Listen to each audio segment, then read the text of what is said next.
ഈ ഒരു പലഹാരം ഉണ്ടാക്കാൻ വേണ്ടിയിട്ട് ഞാനിവിടെ 1 കപ്പ് പച്ചരിയാണ് കേട്ടോ എടുത്തിട്ടുള്ളത്. 4 മണിക്കൂർ നേരം കുതിർത്തതിന് ശേഷം കഴുകി ഊറ്റിയെടുത്ത് മിക്സിയുടെ ജാറിലേക്ക് ചേർത്ത് കൊടുക്കാം. ഇനി ഇതിലേക്ക് 2 വലിയ സ്പൂൺ ചോറാണ് കേട്ടോ വേണ്ടത്. അതും ഞാനിതിലേക്ക് ചേർത്തിട്ടുണ്ട്. 1/2 കപ്പ് വെള്ളം കൂടെ ചേർത്തിട്ട് നമുക്കിത് നല്ല പോലെ ഒന്ന് അരച്ചെടുക്കാം. ഞാനിപ്പോൾ ഇത് നല്ല പോലെ ഒന്ന് അരച്ചെടുത്തിട്ടുണ്ട്. ഇതൊരു ബൗളിലേക്ക് മാറ്റാം. എന്നിട്ട് ആ മിക്സിയിലേക്ക് തന്നെ ഒരു 1/4 കപ്പ് വെള്ളം കൂടെ ചേർത്തിട്ട് ഒന്ന് തിരിച്ചൊഴിച്ചു കൊടുക്കാം. മൊത്തത്തിൽ നമ്മൾ 3/4 കപ്പ് വെള്ളം എടുത്തിട്ടുണ്ട് കേട്ടോ ഇതുവരെ. ഇനി ഇതിലേക്ക് മധുരം ബാലൻസ് ചെയ്യാൻ കുറച്ച് ഉപ്പും പിന്നെ ഒരു 1/4 ടീസ്പൂൺ ബേക്കിംഗ് സോഡയും ചേർത്തിട്ട് നല്ലപോലെ ഒന്ന് മിക്സ് ചെയ്തിട്ട് ഇതിവിടെ മാറ്റി വെക്കാം. ഇനി ഇതിലേക്ക് കുറച്ച് ശർക്കരപ്പാനി വേണം. അപ്പം അതിലേക്കുള്ള ശർക്കര ഒന്ന് മെൽറ്റ് ചെയ്തെടുക്കാം. ഞാനിവിടെ 4 പീസ് ശർക്കര എടുത്തിട്ടുണ്ട് കേട്ടോ. നല്ല മധുരമുള്ളൊരു പലഹാരമാണ്. നിങ്ങൾക്ക് ഇത്ര മധുരം വേണ്ടെങ്കിൽ 3 പീസ് എടുത്താൽ മതി. ഇതിലേക്ക് ഒരു 1/2 കപ്പ് വെള്ളം ഒഴിച്ചിട്ട് ശർക്കര ഒന്ന് മെൽറ്റ് ചെയ്തെടുക്കാം. നല്ലൊരു ഫ്ലേവറിന് വേണ്ടിയിട്ടൊരു 3 ഏലക്ക പൊട്ടിച്ചിട്ട് കൊടുക്കുന്നുണ്ട് കേട്ടോ. അപ്പോൾ ശർക്കരപ്പാനി ഇവിടെ റെഡി ആയിട്ടുണ്ട്. ഇത് നമുക്ക് അരിച്ചെടുത്ത് നമ്മൾ നേരത്തെ റെഡിയാക്കി വെച്ചിട്ടുള്ള മാവിലേക്ക് ചേർത്ത് കൊടുക്കാം. ചൂടോടെ തന്നെ ചേർത്ത് കൊടുക്കാം കേട്ടോ.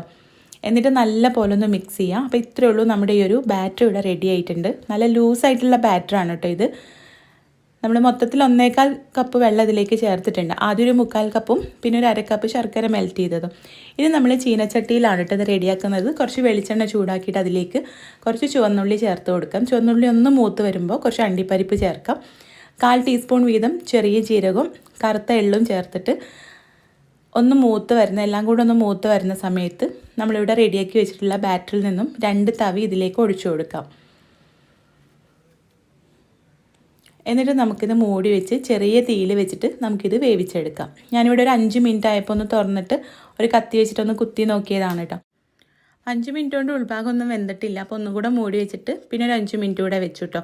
മൊത്തം 10 മിനിറ്റാണ് നമ്മളിപ്പോൾ ഇത് വെച്ചത്.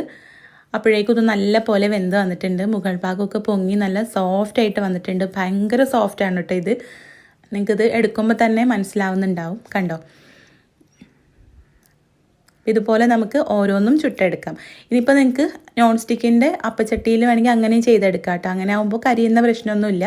ഞാനിപ്പോൾ ഇരുമ്പിൻ്റെ അപ്പച്ചട്ടിയിലാണ് ചെയ്തിട്ടുള്ളത്. കണ്ടോ, നല്ല ആരൊക്കെ എടുത്ത് നല്ല സോഫ്റ്റാണ് കേട്ടോ ഇത്. നിങ്ങൾക്ക് കാണുമ്പോൾ തന്നെ മനസ്സിലാവുന്നുണ്ടാവും. നല്ല ടേസ്റ്റുമാണ്. ട്രൈ ചെയ്ത് നോക്കുക. നിങ്ങൾക്ക് നല്ല പോലെ ഇഷ്ടമാവും. നിങ്ങൾ ട്രൈ ചെയ്ത് നോക്കുന്ന സമയത്ത് ഫീഡ്ബാക്ക് അറിയിക്കാനും കൂടുതൽ വീഡിയോസിനായിട്ട് നമ്മുടെ ചാനലൊന്ന് സബ്സ്ക്രൈബ് ചെയ്യാനും മറക്കരുത്. അപ്പോൾ നമുക്ക് അടുത്ത നല്ലൊരു വീഡിയോ ആയിട്ട് കാണാം. താങ്ക്